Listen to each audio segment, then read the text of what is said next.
guys, welcome to the 2017 BMW M4 Competition Pack. Quick shout out to Tony Lewis and the Berry BMW group for lending me this car. Let's talk about the negative bits first and end with the positive bits because there's plenty of positive bits. So, first negative bit that I find and that stood out to me over the 800 miles that I've been lucky enough to have this car is the steering. The complete lack of steering feel. Now, we all know most manufacturers are guilty for giving too heavy steering these days, especially if cars have some kind of configurator and you put them into Sports or Sport Plus or whatever the equivalent is, and suddenly the steering just gets really heavy. Now, that's meant to fool us into thinking that, oh, I'm in a really sporty car all of a sudden, or a supercar, whatever. But actually all it does is completely kill any steering feel. Now, this car, even when I'm in comfort, which is what I've got everything set to, so both my M modes and obviously the default mode when I start the car up, it's in comfort. And even in comfort, I think this steering is too heavy.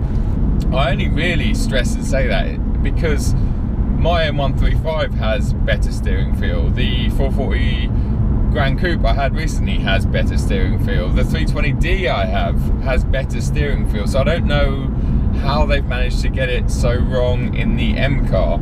And also, let's just point out that this is the very latest facelifted version M4 Competition Pack. And every iteration of the F80s, M3s and M4s that I've tried, they keep getting better. Second gripe is the suspension. It's just set up far too stiff in my opinion. Again, comfort in everything, every mode. I'm in comfort at the moment and it's still very stiff. Comfort's a great mode to be in this car when you're really pushing on, but when you're just cruising around like I am at the moment, it's just too stiff. The car never feels like it settles down. When you push beyond that, when you push 80, 90, 100% on the track, it all starts to make more sense. And yes, this is an M car after all, so I get that, but I just wish that they'd calibrated the suspension a bit better so that when you're in comfort and using it as your daily, which I'm sure most people use these cars as 80% of the time, I wish it just settled down. I wish you could press a button and it just settled down. But that is just a bit of an M car trait. And you know, the M2 that I owned for 10 months, it had the similar sort of problems. And in fact, that car didn't even have any kind of adaptive or adjustable suspension. So it was always frantic, busy, moving around. Great when you're pushing on, but not so great when you just want it to settle down. The early F80 cars had traction issues, and this very latest iteration has traction issues. Now, we've got massive 20-inch wheels with brilliant Michelin Pilot Supersport tyres. I think the rears are like 285s or 295s. They're humongous, but they still can't find any grip. And on top of that, unfortunately, the traction control electronics or software in these M cars don't seem to be as good as the ones in the standard road going car. Now, I don't know if that's just as a result of the fact that the M cars have got LSDs fitted to them, but they just don't work. If you turn everything on, so we've got traction control on, we're on a quiet road now, so everything's on. This is in like normal sort of nannying mode. You put your foot down and there's just nothing there. It's constantly trying to find, you can feel the power. Listen to it, it's just, there's nothing there, you know. Like, if I was in my M135, I would be down the road, whereas this thing's just going, you know, and it's frustrating. So then you put it in, well, let's put my preset on because that's Mdm Mode. So we've got it in Mdm now, which is basically like halfway house. It's like Sport Plus in non-M cars. So Mdm, what does that do? To me, it doesn't seem to do much. Now, when I had the M4 out on track a couple of months ago, I could notice the difference coming out of corners.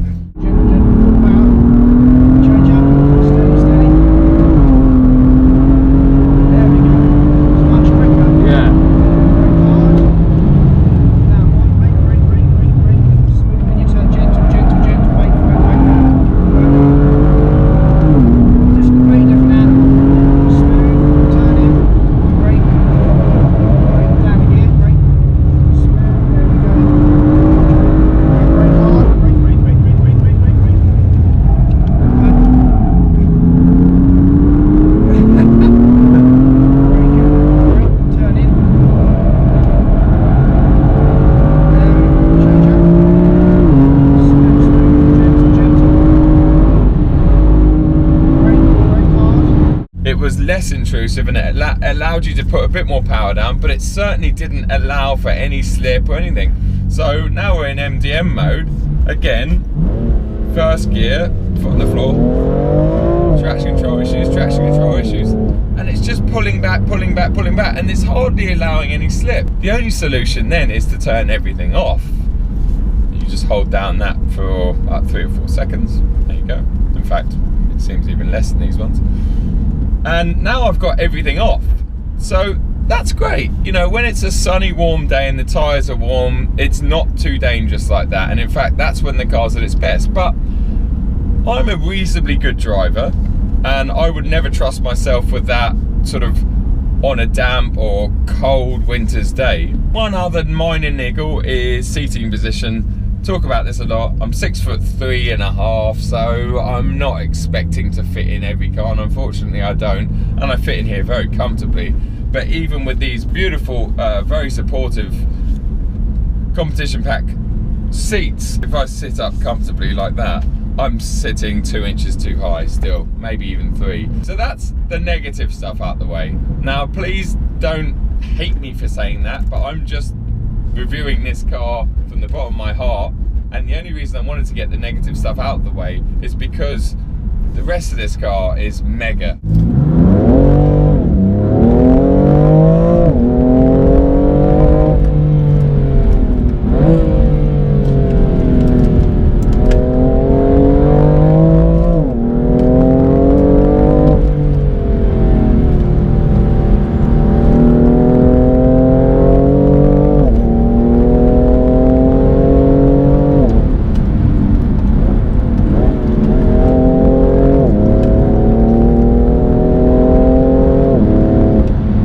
Performance-wise, we're talking 0 to 60 in 4 seconds flat, I believe. And it has a limited top speed of 155 miles an hour, which is just typically German. But I feel if this thing was unlimited, it would do 185, 190 miles an hour. You know, it's a quick car. It's a very quick car. A lot of people have asked me about comparing this to my M2 or my, you know, my late M2. To me it's a totally different car in the sense that this is really fast. I mean, in a straight line, you can't even compare it to the M2 if you can get the traction down. You just can't. It's really fast, monstrous. That was third gear there, and it gets the traction down most of the time in third gear, providing it's dry and whatever else. Another thing is the gearbox setting. Now you have 3 different ferocities of shift. Again, in the fastest shift, which the M2 is set as default and you can't adjust, I think it's terrible, because the DCT, every time it shifts from first to second to third, it gives you a big thump, which is engineered in there to make it feel faster than maybe it is. But the problem with that is it just triggers the traction control, and when you've got the traction control off, it just triggers wheel spin. So the best setting with the gearbox is, in my opinion, is the middle one, the number 2, and it's just a bit smoother. And I honestly think that that's why BMW are now moving away from the DCT and onto the ZF, because the ZF is so efficient and smooth at shifting up that it doesn't cause that sort of knee-jerk wheel spin reaction every time you shift up. Yes, the ZF doesn't feel as exciting as the DCT, but if we're talking about trying to get efficient sort of acceleration times, then unfortunately it is the better box. Now, I like the DCT, I do. I think it's really fast and really effective, and it'll always give you, look, it'll probably give me first here. It has 6,000 revs, no problem. But yeah, let's push on a little bit. Now it's when you push on that this car really starts to make a lot of sense. Like, it's just, it just seems to hunker down. I know that sounds really bizarre, but it really does. It just holds the road. So what are we talking price wise? Well, this M4 competition package base is 64 grand. I believe this one that I'm in at the moment is about 67.5. Now they come pretty well spec'd as a basic car, especially the competition pack. You have things like the carbon ceramic brakes, which I think are about £6 or something silly. Now the standard setup is fantastic from what I can tell, and again, only if you're really tracking these cars, I think, you know, it would then maybe be worth the investment of getting the carbon ceramic brakes. But once you start adding them and extra bits, then you're talking about a 75 to 80 grand car, and it pushes it into 911 territory. So I would stay light on the options and just appreciate the car for what it is, as a 60 odd grand car. We've got the S55 engine under the hood, under the M specific raised hood. Now that's a 3 litre twin turbo straight 6, and in the competition package, guys, it puts out 444 brake horsepower and about 400 pound-feet of torque. So it's a punchy engine. It's got plenty of power, it's got plenty of torque. It's a very good engine, and you know what, it's actually really, if you want it to be efficient, it will be efficient as well. It will do 30 mpg if you're taking it reasonably easy on the motorway, and it will do, you know, I think I've done about an average of 21, 22 since I've had it, and a lot of the driving has been fairly spirited. So it's an impressive engine, you know. It's so much more of a overall package than the old V8 in that sense, you know, a shitload more torque and a shitload more efficiency. Yes, it doesn't have that amazing V8 sing, you know, right up top.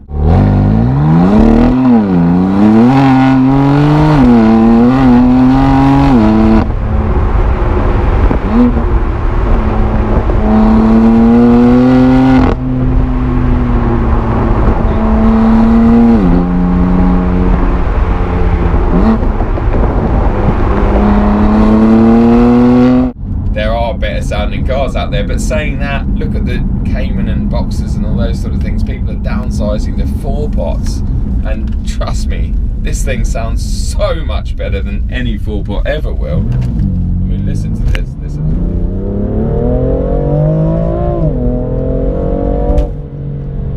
I mean, I don't think that's a bad sound, and it revs to about 7,500 revs as well, which for a turbocharged engine is insane.